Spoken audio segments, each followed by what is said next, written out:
Hello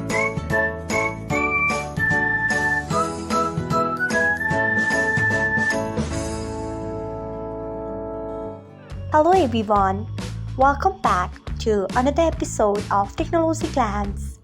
Today, in this video, I'm going to guide you through how you can auto-download photos on Wi-Fi and mobile on Skype. So, let's get started. Firstly, open Skype app in your device.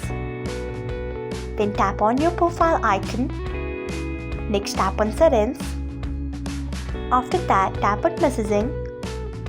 Next, you can see the option of auto download photos. Tap on it.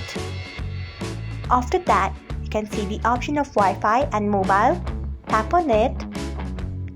So, this is how you can auto download photos on Wi-Fi and mobile on Skype. Thanks for watching. If you found this guide helpful, we would love it if you hit the thumbs up button below. We upload great new tech tutorials like this one every day. So, do not forget to subscribe to our channel and hit the bell icon so that you'll never miss another update.